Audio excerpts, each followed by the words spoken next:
antecipar esse momento, né, final, com um nível de tristeza. Tristeza mata? Muito. Tristeza também mata? Todo o processo. Pode acontecer, né? Porque pode chegar uma depressão. Sim, exatamente. A tristeza alimenta o sentimento de depressão, ela promove uma entrega da pessoa à dor. Virou uma bola de neve, né? E ela abre mão de fazer qualquer outra coisa que contribua para a sua ou recuperação ou sobrevida, né? Se a gente observar na época da AIDS, por exemplo, onde a AIDS era uma condenação, né? Hoje virou uma doença crônica, né? Grave, porém crônica, né? No seu início, a AIDS era uma condenação de morte, inclusive a curto prazo, né? Se a gente observar, por exemplo, pessoas públicas que ficaram sabendo, né? Ao ter a notícia, você teve comportamentos distintos.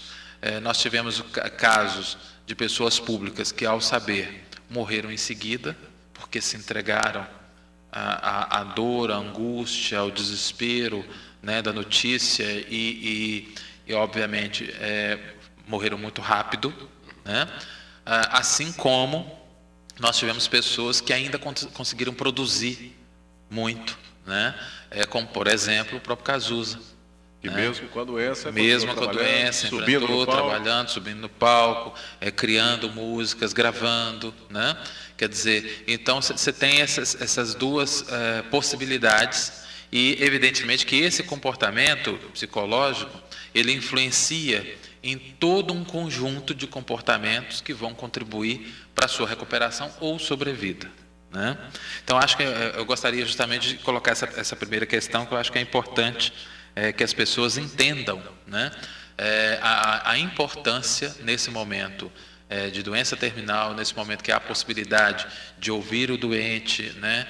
De ouvir a pessoa ali, muito mais do que ouvir um doente, de ouvir a pessoa, né? Existe ali uma pessoa.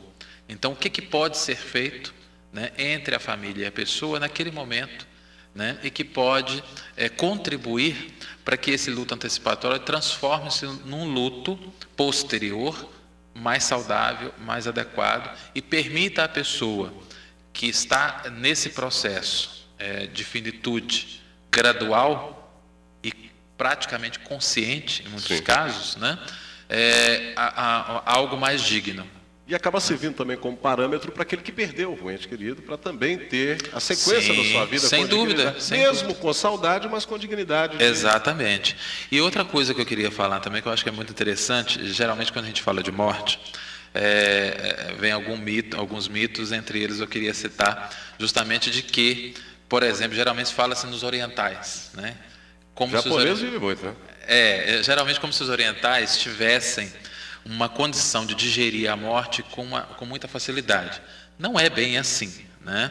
Geralmente os budistas, né, sobretudo os budistas, têm realmente um preparo filosófico de compreensão da finitude sob vários aspectos, entre outros aspectos, né, que essa compreensão permite a eles realmente uma digestão emocional mais adequada, né, mais sóbria, né, desse processo todo. Entretanto, isso não significa que eles não sofram, que não há dor, né, que não há toda uma angústia, um sofrimento real dos orientais, né, sobretudo dos budistas, né? Então é importante que as pessoas entendam, porque senão fica aquela ideia, aquela fantasia de que os budistas, os orientais em geral, conseguem conviver com essa ideia com uma tranquilidade. E se não tivesse sentimento. Exatamente, não é isso. Eles têm sentimento, e essa tranquilidade, na verdade, ela é todo um processo filosófico, cultural, mas que não elimina a dor, né? E que, evidentemente, eles passam por todas as etapas naturais do luto, e não significa que todos também passem da mesma forma, né? E que não haja também momentos onde pessoas que não se conformem com essa possibilidade também. Tá certo, tem um ouvinte querendo falar conosco, vamos colocá-lo aqui, vamos colocar lá na conversa. Alô, boa tarde. Boa tarde. Quem está falando? Está falando José Avelino. Oi? José Avelino. José Avelino. Avelino. O senhor fala de onde, senhor José? Aqui do centro da cidade. Do centro de Coronel Fabriciano. Sim. O senhor quer fazer alguma pergunta para o Eu professor? estou vendo atentamente o doutor. E olha, semana passada, quarta-feira, eu vi atentamente sobre a morte. Eu fui vítima, que minha esposa me fez um desame. Sim. E me tocou profundamente. Perfeito. Eu vi atentamente como está explicando aí. Eu estou numa fase muito ruim do asilo de medo. Senhor Avelino, o senhor vai me ouvir. O professor Hudson Miranda é psicólogo e ele tem uma palavra para o senhor. Pode não. Fica à vontade, professor. Nesse caso, ele está também em forte emoção ainda, né? Sim. A perda da esposa é muito recente, né? E é importante a gente entender que é muito comum, evidentemente, que todos nós nos emocionamos com a morte, mas, sobretudo, aquelas pessoas que já viveram, no caso como ele, muitos anos, né? Ao lado de uma parceira que a perde numa circunstância como a dele, é natural que haja toda essa emoção. Sim. E essas dificuldades, principalmente no início, né? Porque há toda uma trajetória muito longa, né? Ele parece ser um senhor, né? E, obviamente, essa convivência gera uma dificuldade ainda maior, um agravante, né? Porque essa trajetória é muito longa e essa perda, quando nós perdemos alguém aos 15 anos, 20 anos, é uma perspectiva, né? Mas quando as perdas vão ocorrendo, na medida que nós vamos avançando na idade, mesmo com a nossa experiência, evidentemente que o nosso sentimento inicial é de uma dificuldade muito grande de recuperação, né? Emocional, quer dizer, o resgate da vida saudável, né?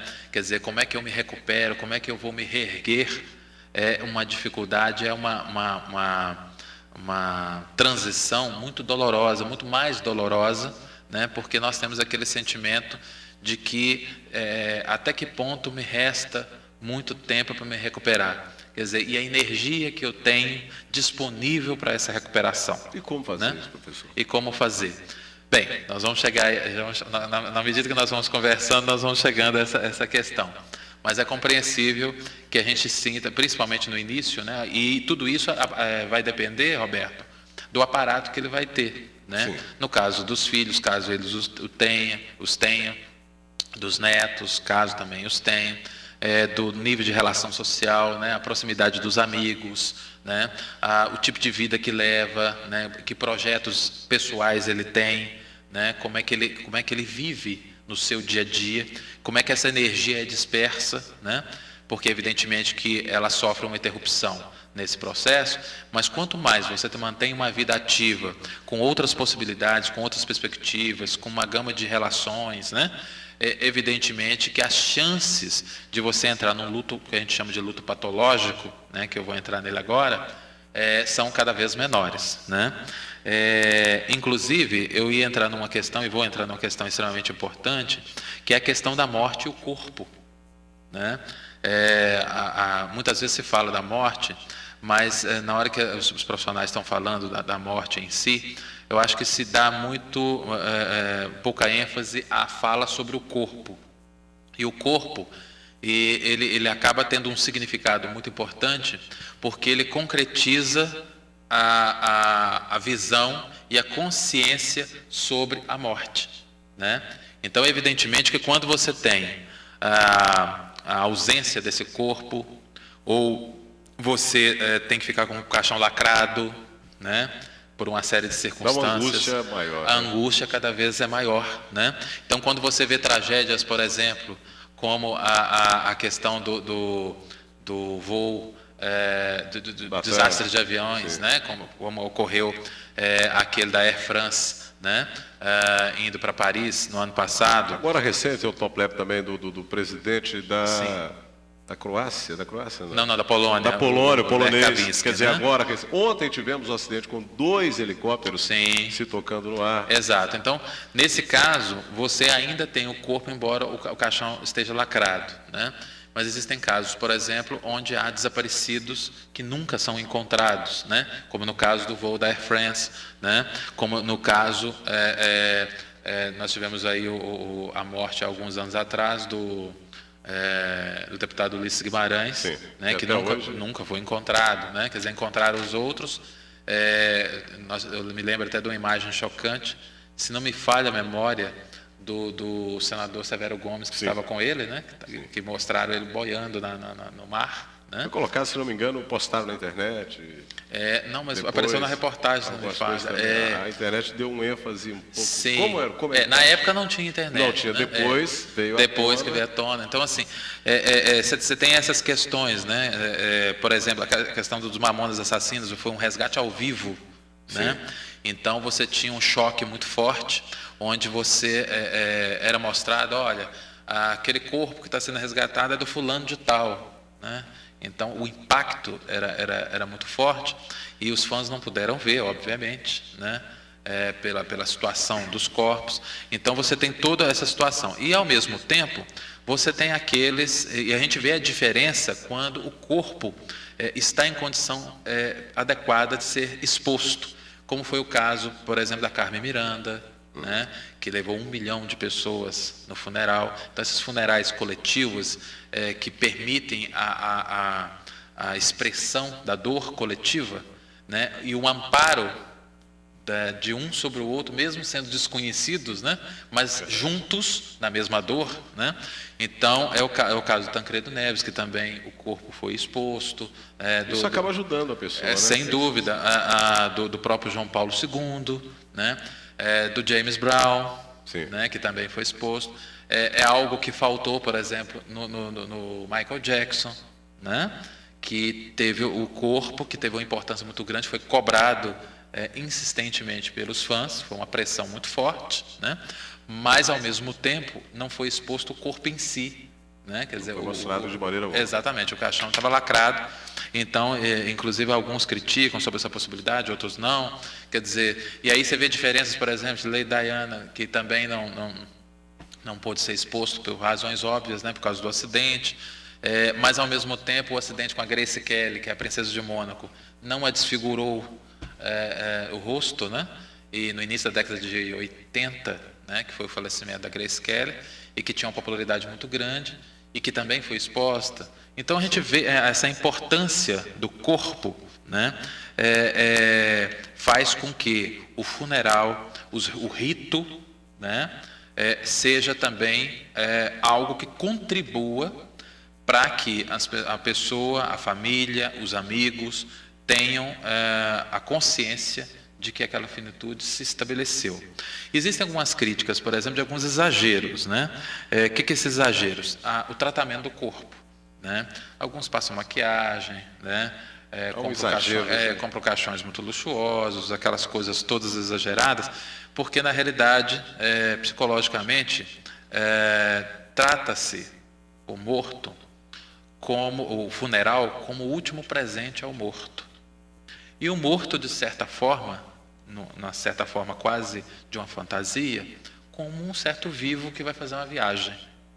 Sim. Olha só, que questão psicológica extremamente importante, né? Então, quanto mais natural o morto está, se vê alguns comentários, por exemplo, como se o morto estivesse dormindo. Ele estava parecendo que estava dormindo, ou ela parecendo que estava dormindo. Sempre pinta, né? Esse tipo de comentário. Exatamente. Então, na medida em que isso ocorre, esse fenômeno ocorre, o morto é tratado quase como vivo. E a importância do funeral e do rito, de todo esse processo, é muito mais para nós, que estamos vivos, do que propriamente para o morto, né? Porque para ele não tem mais importância nenhuma. Aquilo ali está encerrado, né? O ciclo dele ali... Ele está encerrado, né? Já está indo esperando que a gente vá se encontrar daqui a pouco. Para quem tem a crença nessa possibilidade, né? Existem pessoas que não têm essa crença. ok? Então a gente tem que considerar também aqueles que não acreditam, né? Exatamente. Então a gente tem que respeitar e considerar também aqueles que não acreditam nessa possibilidade. Sim, tem pessoas que acreditam. Então, por isso que eu estou dizendo, nós, né, que tratamos dessa questão, até nós precisamos entender como é que as pessoas percebem esse processo, porque de acordo com questões religiosas, de acordo com os ritos, a cultura e as possibilidades que se instauram quando ocorre esse fato, né, também vão influenciar em como nós profissionais, né, de psicologia, devemos nos comportar diante dessa reação, né, que se estabelece em relação ao luto de qualquer pessoa, né? Então, o que acontece? Nessa importância toda, eu acho que vale a pena também a gente entender o luto crônico, né? Eu acho que o luto crônico também, a diferença do luto crônico é justamente a intensidade dos sintomas, das dificuldades, né? Perfeito. Professor, eu vou interrompê-lo, vamos colocar mais um ouvinte, tudo bem? Para conversar conosco. Okay. Alô, boa tarde. Boa tarde. Quem está falando? Aparecida. Tudo bem, Cida? Tudo bem. Você fala de qual bairro, querida? Eu estou falando Silvio Pereirão. Silvio Pereirão. Alguma pergunta para o professor, psicólogo Hudson Miranda? Olha, dentro do nosso tema? Eu gostaria de perguntar para ele, eu vivi essa situação que ele está falando aí. Sim. Eu queria saber se existe um tratamento... Ô, Cida, dá só uma olhadinha no cabo do seu telefone, está dando um piquezinho no ar. Eu não sei se você está com o telefone sem fio. Melhorou? Agora sim, pode perguntar. Eu queria saber se existe um tratamento para esse caso. Eu acredito que tenha, né? Eu vivi esse momento há 9 anos atrás. Uhum. E aconteceu o seguinte, que foi o suicídio, né? E o pai desse meu filho, ele viu retirando o corpo e não reconheceu. E só depois de 5 dias que eu, sabendo que aquele corpo era do meu filho, sabia que aquele não era uma coincidência. Aí eu que fui reconhecer, assim, um estado muito crítico que eu nunca esqueço. Uhum. E eu vivo esse drama até hoje. Certo. A sua pergunta seria essa, o que também, né, para tentar amenizar a situação, seria isso?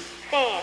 Professor Hudson Miranda, hoje está assim, o tempo está ficando curtinho, nós temos 7 minutos, mas eu prometo que na próxima quarta-feira, o ouvinte, eu já estou começando a anunciar que o ouvinte vai poder participar conosco, tem que ser muito curtinho, né, para que nós não façamos aqui também no programa uma clínica, porque senão vai demorar muito. Sim. Mas sempre vamos ter dicas importantes e, claro, dentro do nosso contexto, daquilo que a gente estiver discutindo, de maneira curta e objetiva, né, professor? Sim.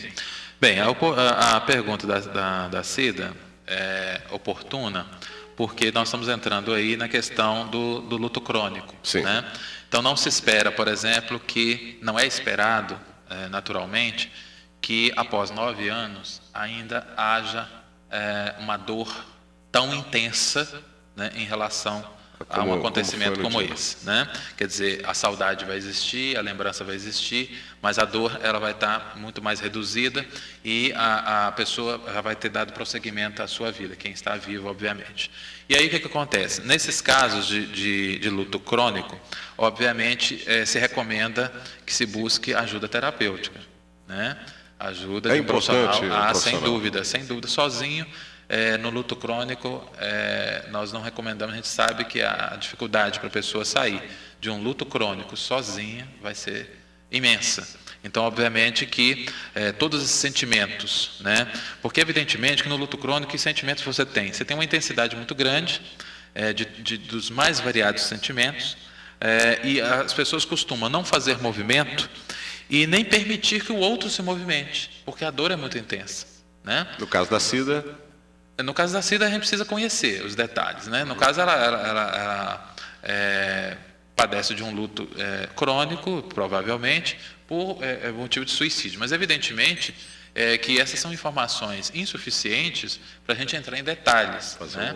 É claro que num espaço terapêutico, ela será ouvida adequadamente, de maneira que todas essas emoções, as dificuldades envolvendo esse tecido familiar e esse fato trágico vão vir à tona de maneira imprevisível. A gente não sabe como é que isso virá à tona, né? E qual o nível de profundidade, as relações que irão aparecer, os detalhes, né? Você pode ter situações de 4, 5, 6 pessoas que passaram pelo mesmo processo, mas cuja a evolução do tratamento e a colocação, né, de cada questão que traz o sofrimento vai ser completamente distinta, vai ser diferente, né? Então, portanto, que a gente não pode cometer o engano, né, de achar que a gente pode falar detalhes sobre esse caso. O melhor seria, né, buscar mais informações. Professor, Exatamente. pode deixar o professor, né, mais um minutinho ali para a gente fechar o programa de hoje. E na próxima quarta-feira, nós vamos entrar no outro assunto também polêmico, é solidão, né? Não, solidão nós já falamos. Solidão, nós vamos entrar nos medos. Agora, né? Os medos. Medo. Eu tenho medo de solidão, então já.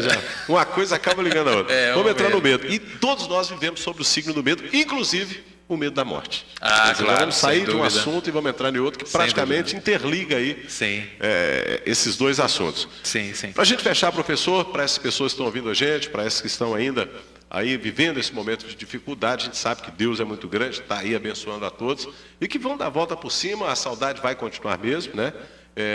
Tem uma frase que diz, saudade mata, outra pergunta, duvido, porque se saudade matasse eu já tinha morrido. A saudade não acaba nunca, né? Sim, a saudade ela continua, né? Mas é importante, nesse pouquíssimo tempo que nós temos aqui, da gente falar justamente que as pessoas, em todo esse processo de adoecimento e sofrimento, elas ficam numa situação de um vazio do que poderia ter sido, né? É um apego muito forte e que precisa ser revisto para que a pessoa consiga sobreviver, né? É o que a gente chama de um apego inseguro ou da dependência emocional. Isso ocorre muito no luto crônico. Vamos fazer o seguinte, vamos continuar esse assunto na quarta-feira para a gente fazer correndo. Okay. E esse assunto ele é um pouco extenso, é o terceiro. Sim. Estamos indo para o terceiro programa já. Só desse assunto. Com o assunto finitude. Sim. E a gente vai abrir espaço, já deixando mais uma vez, né, a partir das 4 da tarde da próxima quarta-feira, o espaço para o ouvinte participar também. A gente está filtrando algumas perguntas para a gente estar colocando no nosso debate. Então nós vamos voltar ainda na quarta-feira com mais